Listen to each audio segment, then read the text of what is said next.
ಇದು ತುಂಬಾನೇ ಅನ್ಯಾಯ ಅಲ್ವಾ? ಯಾವುದು ಶಶಿಕಲಾ? ಅದೇ ಮೇಡಮ್, ರಾಧಿಕಾ ವಿಷಯ. ಈಗ ತಾನೇ ಪೇಪರಲ್ಲಿ ಓದ್ದೆ. ನಾವು ಯಾರ್ಯಾರ ಮೇಲೇನೋ ಅನುಮಾನ ಪಟ್ವಿ. ಆ ಧನುಷ್ ನೋಡಿ, ಪ್ರೀತಿ ಮಾಡೋದನ್ನ ಮಾಡಿ ಯಾಕೆ ಕಳ್ಬೇಕಿನ ಹಾಗೆ ತಪ್ಪಿಸ್ಕೊಂಡಿದ್ದಾನೆ ಅಂತ. ಈ ಪೊಲಿಟಿಷಿಯನ್ಸ್ ಮಕ್ಕಳಿಗೆಲ್ಲ ಇದೆ ರೋಗ.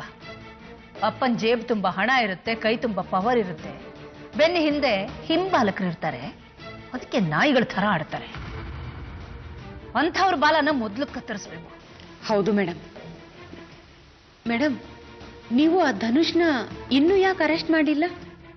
ಅರೆಸ್ಟ್ ಮಾಡ್ಬೋದಾಗಿತ್ತು ಶಶಿಕಲಾ, ಆದ್ರೆ ಯಾರಾದ್ರೊಬ್ರು ಕಂಪ್ಲೇಂಟ್ ಕೊಡ್ಬೇಕಲ್ಲ. ರಾಧಿಕಾನೇ ಕಂಪ್ಲೇಂಟ್ ಕೊಟ್ರೆ ಚೆನ್ನಾಗಿರುತ್ತೆ. ಇಲ್ಲಾಂದ್ರೆ ಅವ್ರ ಅಣ್ಣನೋ ಭಾವನೋ ಅಕ್ಕನೋ ಯಾರಾದ್ರೂ ಒಬ್ರು ಕಂಪ್ಲೇಂಟ್ ಕೊಟ್ರು ಸಾಕು, ಆ ಧನುಷ್ನ ಒಳಗೆ ಹಾಕ್ತೀನಿ. ಮೇಡಮ್, ಒಂದು ಕೆಲಸ ಮಾಡೋಣವಾ? ರಾಧಿಕಾ ಪರವಾಗಿ ನಾನೇ ಕೇಸ್ ಹಾಕ್ತೀನಿ.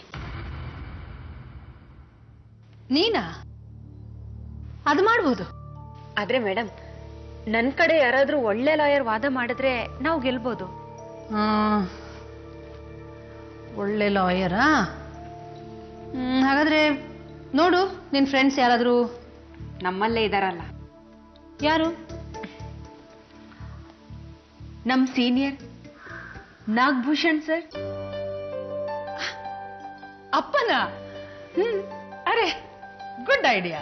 ನೋಡೋ, ಇದು ತುಂಬಾ ಸೂಕ್ಷ್ಮ. ಮೊದ್ಲೇ ಅವಳು ಪ್ರೆಸ್ ರಿಪೋರ್ಟರು. ನೀನ್ ಮುಂದೆ ಹೋಗಿ ಅಡ್ಡ ಹಾಕಿ ಅವಳ ಹತ್ರ ಮಾತಾಡ್ಸ್ತಾ ಇರೋ. ನಾವು ಕಾರಲ್ಲಿ ಬಂದು ಕೆಲಸ ಮುಗಿಸ್ತೀವಿ. ಒಂಚೂರು ಗುರ್ಸಿಗ್ಬಾರ್ದು. ಆಯ್ತಣ್ಣ. ನಿನ್ನ ಬಾಯಿಗೆ ಬಂದಂಗೆ ನೀನ್ ಬರ್ದ್ರೆ ನಮಗೆ ಕೈಗೆ ಬಂದಂಗೆ ಕೊಡೋದು ಚೆನ್ನಾಗಿ ಗೊತ್ತು. ನಾಳೆಯಿಂದ ದೇನ್ ಬರ್ಕಂತೀಯ ಬರ್ಕೋ, ನಾನು ನೋಡ್ಕೊಂತೀನಿ.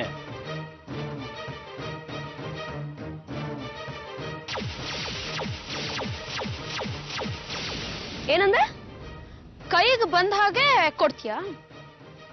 ಕೊಡು ನೋಡೋಣ, ಕೊಡ ನೋಡೋಣ, ಕೊಡ ನೋಡೋಣ, ಕೊಡ ನೋಡೋಣ. ಒಬ್ಳೆ ಹುಡುಗಿ ಸಿಕ್ಕಿದ್ಲು ಅಂತ ರೋಡ್ ಮಧ್ಯೆ ಅಡ್ಡ ಹಾಕ್ತೀಯನ ಲೋಫರ್. ನಿಜ ಹೇಳು, ನೀನ್ ವೆಂಕಟರೆಡ್ಡಿ ಕಡೆ ಅಂತಾನೆ? ಏಯ್, ನನಗ್ ಗೊತ್ತು.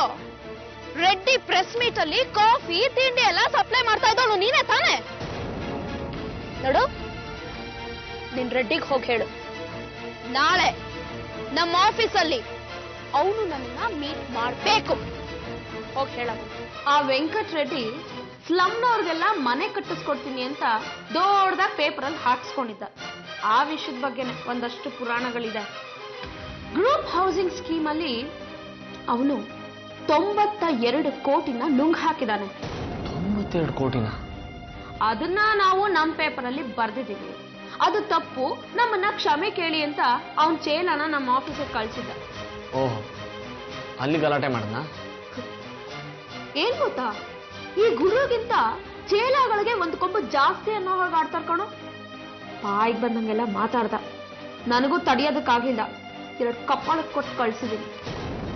ಓಹೋ, ಅದಕ್ಕೆ ನೀನ್ ಬರೋದನ್ನ ಕಾಯ್ಕೊಂಡು ಅಟ್ಯಾಕ್ ಮಾಡಿದಾರೆ ಅನ್ನೋ? ಒಂದ್ 4 ಜನ ಬಂದಿದ್ರು ಆಕಾಶ್. ಆದ್ರೆ ಆಶ್ಚರ್ಯ ಅಂದ್ರೆ ಒಬ್ರು ನನ್ನ ಹತ್ರ ಬರ್ಲಿಲ್ಲ.